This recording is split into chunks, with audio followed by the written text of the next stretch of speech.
सतलोक धाम TV को subscribe जरूर करें। नमस्कार। नमस्कार। क्या नाम है जी आपका? मेरा नाम सुगम यादव है।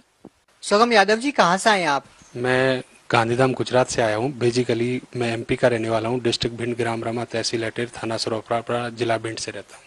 अभी आप गुजरात में रहते हैं? जी, अभी प्रेजेंट में मैं गांधीधाम में रहता हूँ, गुजरात में। सर, संत रामपाल जी महाराज जी से कब जुड़े आप?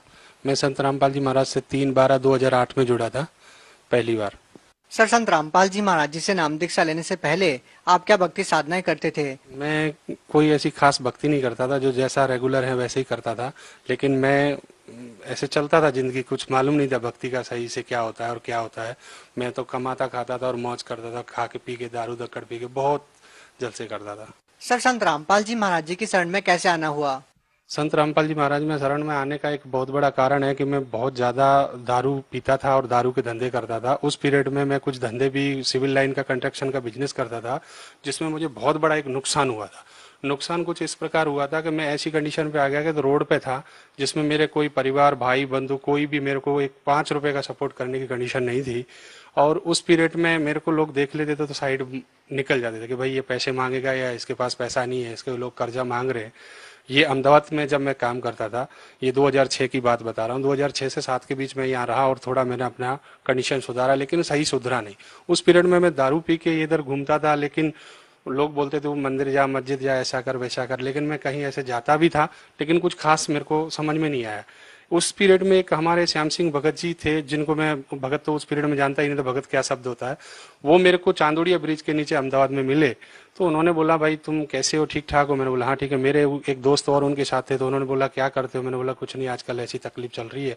उस दिन जब वो मेरे को मिले थे, मैं फुल दारू के नशे में था। तो उन्होंने बोला आपको क्या तकलीफ है, आपको कैसा है? मैंने बोला धंधा पानी खत्म हो चुका है और मैं नुकसान में हूँ। तो बोला कल मेरे को मिलना, आज आप ठीक नहीं हो, आप दारू पिए हो और आपसे आज बात नहीं कर सकता। मैंने बोला ठीक है जी। मैं नेक्स्ट डे उनसे मिलने के लिए बड़ा इच्छुक था कि भाई उन्होंने मेरे को बोला है, मैं उनसे मिलने जाऊंगा।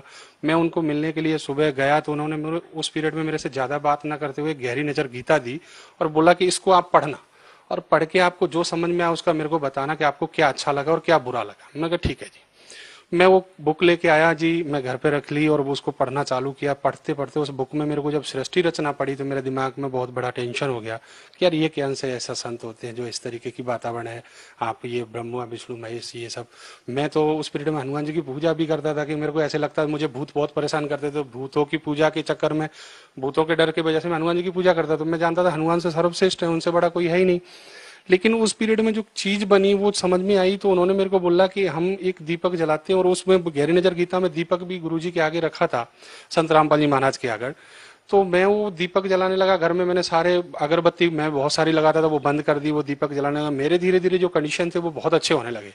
कच्चे जी होने लगे कि मेरे को, मेरी गुटखा छूट गया, दारू छूट गई। उन्होंने मेरे को पहले समझा दिया था, तो ही आप ये इस मार्ग को पकड़ना जो आप पूर्ण रूप से आपको नशा पता छोड़ना पड़ेगा। सर, आपने नाम दीक्षा भी नहीं ली थी, केवल संत रामपाल जी महाराज जी की पुस्तक ही पढ़ी थी, तभी आपने नशा छोड़ दिया? बिल्कुल बिल्कुल, उसी पीरियड में, क्योंकि उन्होंने मेरे को पहले ये चीज बताई थी, तो ही शरण में जाना जो आप नशा छोड़ सकते हैं, क्योंकि उनको पता था यार। सर, इतनी आसानी से कोई व्यक्ति नशा नहीं छोड़ पाता है, जबकि वो अगर वो नशा मुक्ति केंद्र में भी जाए तब भी वो नशा नहीं छोड़ पाते हैं, तो आपने कैसे नशा छोड़ दिया? लेकिन मेरे को तो ऐसा चमत्कार हुआ है कि मेरे को जो मेरे साथ वाले लोग थे वो ये कहते थे तू यार ये क्या चक्कर में पड़ गया है, चल कहीं लगा लेते, ये पैक शैक मार लेंगे। मैं भाई मेरी कंडीशन ये है कि मैं छूना भी पसंद नहीं करता हूँ, क्योंकि मैंने वो जो इन्होंने मेरे को पहले जो एक वो बताया था नियम, कि ये नियम करो तो ही जाना, और नियम करने के बाद मुझे सुख प्राप्त होने लगा। सुख ऐसा हुआ कि मेरा धंधा चलने लगा। अब जो आदमी को जहाँ रोटी मिलेगी उसको तो मजा ही आएगा ना भाई, वही वो अच्छी जगह दिखेगी, तो मेरे को अच्छा लगने लगा। 3 महीने में नाम इनके शरण में था, बिना नाम लिए, मतलब भक्ति का पूरा नियम निभा रहा था। उसके बाद जब अगस्त का एंड आया, अगस्त से और थोड़ा आगे का टाइम आएगा, दिसंबर में मैं करीबन 7 तारीख के आसपास में, मेरा राजकोट में काम चालू था, और राजकोट से जब मेरे पास फोन आया कि मेरी बच्ची की तबीयत खराब है। उस पीरियड में मेरी बच्ची कुछ 6 महीने की थी, और बच्ची की कंडीशन ऐसी खराब थी कि उसको कोई भी डॉक्टर लेने के लिए एग्री नहीं था। 5 मिनट में उसको समझो कि उल्टी और दस्त हो रहे थे उसको। तो डॉक्टरों ने बोला कि भाई 20,000 रुपए भर दो। मेरे पास तो 200 रुपए थे, मैं 20,000 कहाँ से भरता। मैं लाया, तो मेरे को श्याम सिंह भगत जी जो थे, संत रामपाल जी महाराज जी की शरण, वो ऑलरेडी पहले से जा चुके थे, मैं नहीं गया था। तो उन्होंने बताया था कि मेरे गुरुजी के पास जाते समय आपको कुआ और खाई बहुत बड़ा नुकसान दिखेगा कि मैं जाऊंगा तो नुकसान होगा, नहीं जाऊंगा तो, ये आपको ये चीज समझनी कि आपको क्या करना है। उस पीरियड में मेरे को ये चीज समझ में आ चुकी थी कि उन्होंने इनकी शरण में जाने के लिए आपको कुछ ना कुछ भोग देना पड़ेगा, यानी आपको मानना पड़ेगा कि परमात्मा की शरण। मैंने दृढ़ता हो गई थी बहुत पहले से, क्योंकि इनके बारे में मैंने बहुत पढ़ लिया था बुकों में, और वो करोथा कांड वाली कुछ बुकें मिल गई थी, उसमें भी पढ़ लिया था। मैं दृढ़ होके साहब चला गया, और जब मैं सर वहां गया, आश्रम घर छोड़ा था, तो बच्ची की कंडीशन खराब हुई, पत्नी को बोल दिया ये जो अगर मर जाए तो इसका अंतिम संस्कार कर देना, मैं तो आश्रम जाऊंगा चाहे कुछ भी हो जाए। मैं घर से निकला, मेरी बेटी खड़ी हो गई, अच्छे से उसने दूध बूध पिया, क्योंकि वो उस पीरियड में 6 महीने की थी, और आज दिन तक उसको कोई तकलीफ नहीं है। और इतना मतलब मैं उस दिन से दृढ़ हो गया हूँ कि आज मेरे को कोई ये बोले कि तुम संत रामपाल जी महाराज की शरण में गए और आपको मैं गोली मारूं, मैं बिंदास खुले खुले गोली खा सकता हूँ, क्योंकि मेरे परमात्मा मुझे बहुत बार बचाए।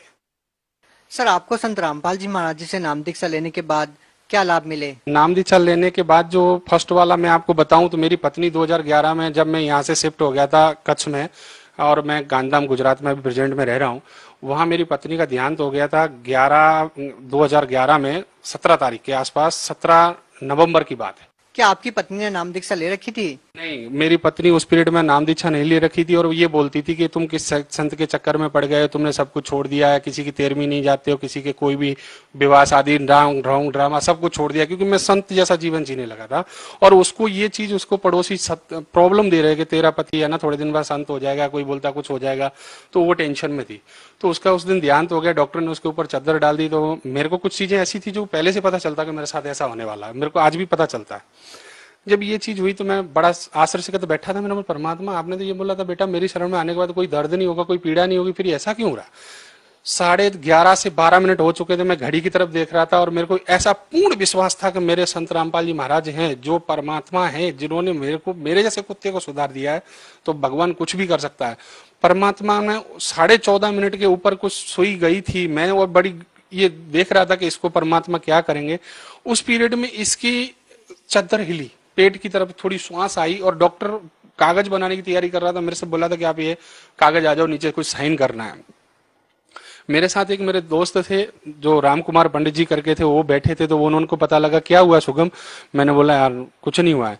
बोला बताओ बताओ तुम रो क्यों रहे? मैंने बोला ये खत्म हो गई। बोले क्या बात करते हो? तब हम इतनी देर के बाद 14.5 मिनट हो चुके थे, नजर मारी तो उनका पेट हिलने लगा। बोले तुम तो झूठ बोल रहे हो।